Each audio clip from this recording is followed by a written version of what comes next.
What's up everyone, I hope you are doing great and आप सभी को नमस्ते एंड आपको सभी को वेलकम एक और नई वीडियो में। तो सीधा मेन टॉपिक पे बात करो, आज मुद्दे पे बात करता हूँ directly in terms of PR के रिगार्डिंग।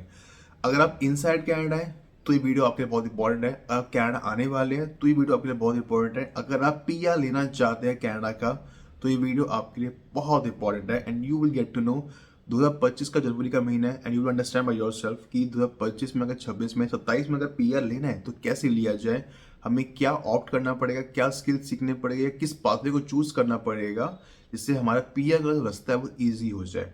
देखो एवरीवन नोस कनाडा का पीआर बहुत डिफिकल्ट हो चुका है, इमिग्रेशन के रूल्स बहुत स्ट्रिक्ट हो चुके हैं, हर किसी को पता है। 2024 में बहुत सारे रूल्स चेंज हुए हैं, 2025 के अंदर भी रूल चेंज होंगे और ये भी पता है कि 2025 में अक्टूबर के महीने में इलेक्शन है। तो ये गवर्नमेंट जो है ये सिर्फ 8 महीने की मेहमान है, उसके बाद अपोजिशन पार्टी आ जाएगी, पॉलिटिकल गवर्नमेंट आ जाएगी और जो उनके rules in terms of immigration के रिगार्डिंग वो बहुत स्ट्रिक्ट है। देखो ये भी रियलिटी है कि कैनेडियन गवर्नमेंट ने इतना रूल्स इसलिए चेंज किए जस्ट टू कि वो दिखा सके अपने कैनेडियंस को, कैनेडियन सिटीजन्स को या पीआर होल्डर्स को कि yes we care about you. हम इमिग्रेशन के इसलिए उन्होंने एक ही फोकस किया कि जितने भी इमिग्रेशन की जितने भी पाथवे हैं सबको रिस्ट्रिक्ट कर दिया गया। अब अगर आपको पीआर लेना है 2025 में 26 में, मेरी बात मानो, इस पाथवे को चूज करते हो तभी बेनिफिट है, अदरवाइज कोई बेनिफिट नहीं है। फर्स्ट ऑफ ऑल अगर आप हेल्थ केयर इंडस्ट्री में आते हो, आप हेल्थ केयर में कोई भी इंडस्ट्री के अंदर आते हो, फॉर एग्जांपल आप किसी के अंदर भी आते हो, कोई भी कैटेगरी में आते हो, चाहे आप फिजियोथेरेपिस्ट हो, आप कोई भी डॉक्टर हो, नर्स हो, कुछ भी रिलेटेड टू हेल्थ केयर हो, it would be very easy for you to get into the PR pathway. Health care के अंदर अभी भी डायरेक्ट पीआर मिल रहा है। दूसरी मोस्ट इंपॉर्टेंट चीज, अगर आपके पास मिनिमम 1 ईयर का एक्सपीरियंस है, चाहे हेल्थ के अंदर हो, चाहे वो स्किल बेस के अंदर हो, चाहे वो कंस्ट्रक्शन के अंदर हो, चाहे वो ट्रेड के अंदर हो, चाहे वो मशीन ऑपरेटर के अंदर हो, even if you have a 1 year experience inside Canada, that mean CC experience है, तब आपके पास पॉसिबिलिटी बहुत ज़्यादा है in terms of getting into the PR. क्योंकि फॉरेन ड्रॉ लास्ट 3 इयर्स में सिर्फ 9 या 10 बार ही हुई है अभी तक, और जितनी भी ड्रॉ हो रहे हैं उनका सिर्फ 2 चीज़ों पे फोकस है, या तो कैटेगरी बेस्ड ड्रॉ, या तो francophone category that means French based draw, या तो सी ड्रॉ। तो ये हो गई इनसाइड कनाडा। अब अगर आपको लगे कि मेरे पास इनसाइड कनाडा के ऑप्शन नहीं है, मीन्स मेरे पास इनसाइड कनाडा नहीं हूं, मैं आउटसाइड कनाडा, मेरे को फिर भी कनाडा का पीआर चाहिए, तो अब आपके पास क्या ऑप्शन है? 2 ऑप्शन बचते हैं राइट नाउ। देखो पाथवे बहुत सारे खुल रहे हैं, बहुत सारे पाथवे बंद भी हो रहे हैं, लेकिन ये 2 पाथवे बहुत इंपॉर्टेंट है और ये लंबे टाइम तक चलेगी। एक है फ्रेंकोफोन कैटेगरी, फ्रेंच बेस कैटेगरी। अगर आपने टीसीएफ टीएफ का एग्जाम क्लियर कर ले तो B1 लेवल तक आपको आता है, अगर आप ये क्लियर कर ले तो पॉसिबिलिटी आपकी बहुत ज़्यादा है, क्योंकि जितने भी ड्रॉ हुए हैं इवन 2024 के अंदर around more than 30 plus francophone category के ड्रॉ हुए हैं, मोर देन 30 प्लस।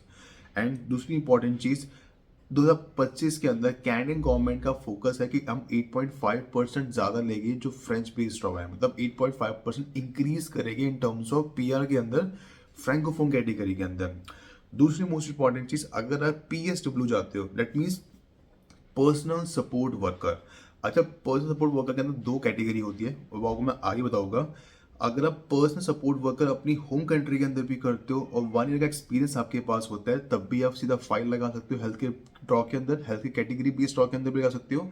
अगर आप इनसाइड कैनेडा हो और अगर आप ओपन वर्क परमिट पे हो, डजंट मैटर आप किसी भी प्रोविंस में हो, मैं आपको छोटी सी एडवाइस करूंगा कि पर्सनल सपोर्ट वर्कर के लिए भी आप पर्सनल सपोर्ट वर्कर का आप 6 मंथ्स का कोर्स करो किसी पब्लिक कॉलेज, किसी पब्लिक यूनिवर्सिटी से जो एफिलिएटेड हो कैनेडियन गवर्नमेंट से। उसके बाद 6 मंथ्स का एक्सपीरियंस गेन करो। अंडर द 6 मंथ्स का एक्सपीरियंस गेन कर लोगे उसी प्रोविंस के अंदर, तब आप पीएनबी में या कैटेगरी बेस्ड जॉब में लगा सकते हो 6 मंथ्स में।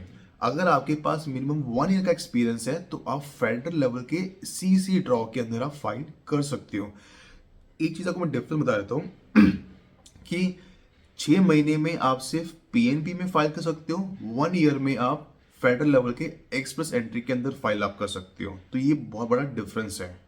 अगर आप पर्सनल सपोर्ट वर्कर, नैनी का, हेल्थ केयर में कुछ भी, या अगर आप हेल्थ केयर असिस्टेंट भी कर लेते हो, 6 महीना कोर्स कर लेते हो किसी पब्लिक कॉलेज यूनिवर्सिटी से और 6 महीने का एक्सपीरियंस भी गेन कर लेते हो, तो आप कैटेगरी बेस्ड हो या पीएनपी में आप फाइल आराम से कर सकते हो। मोस्ट इंपॉर्टेंट चीज पर्सनल सपोर्ट वर्कर के रिगार्डिंग, पर्सनल सपोर्ट वर्कर के अंदर ना 2 चीजें आती है, 2 कैटेगरी आती है। एक आता है नर्स एड के रिगार्डिंग जो हेल्थ के ड्रॉ के अंदर आता है, और एक आता है पर्सनल सपोर्ट वर्कर के अंदर जब आप किसी इंडिविजुअल की सेवा करते हो, मतलब इंडिविजुअल की लाइक टेक केयर करते हो किसी उसकी होम पे जाके। तो उसमें दो कैटेगरी होती है, एक होती है एनओसी 33102 जो नर्स स्टेट के अंदर आती है, और दूसरी कैटेगरी होती है होम सपोर्ट वर्कर के अंदर जो होती है एनओसी 44101। देखो पर्सनल सपोर्ट वर्कर क्या होता है, एवरीबडी नोज, आपको जो स्क्रीन पे शो हो रहा है आपको आइडिया हो जाएगा।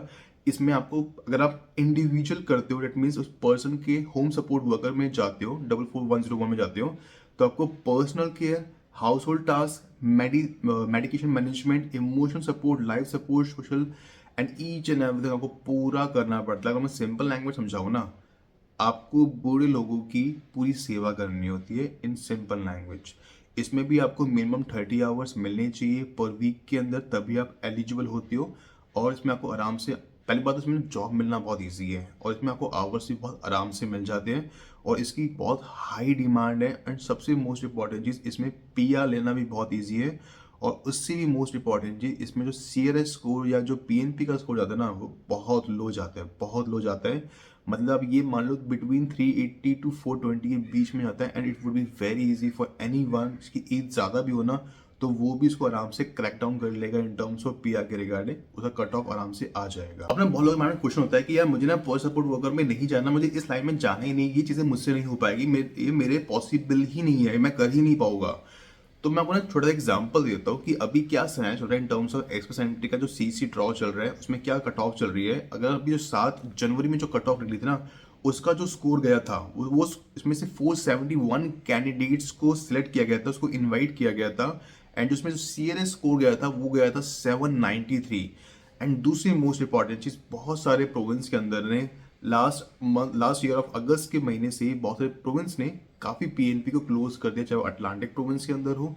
इवन फूड हॉस्पिटैलिटी इंडस्ट्री को भी क्लोज कर दिया गया है। अटलांटिक प्रोविंस में चारों प्रोविंस में क्लोज कर दिया गया, चाहे वो नोवा स्कोशिया और न्यू ब्रंसविक हो, न्यू फाउंडलैंड हो या प्रिंस एडवर्ड हो। इवन सस्कैटुअन प्रोविंस के अंदर जो SINP आता है उसके अंदर भी 4 कैटेगरी आती है। 4 कैटेगरी में से हार्ड टू फुल कैटेगरी में से 33 कैटेगरी में से 23 कैटेगरी को परमानेंटली क्लोज कर दिया गया। इवन आपके पास जो ऑप्शंस है ना, अगर आपको रियलिटी का हो, क्यूबेक का तो भूल ही जाओ, वहाँ पे तो आपको फ्रेंच चाहिए होती है। अगर फ्रेंच आ रही तभी पॉसिबिलिटी, अदरवाइज पॉसिबिलिटी नहीं है। एंड मैं आपको कभी रिकमेंड नहीं करूँगा कि क्यूबेक जाओ, अगर आपको फ्रेंच आती है तभी जाओ, अदरवाइज कोई बेनिफिट नहीं है।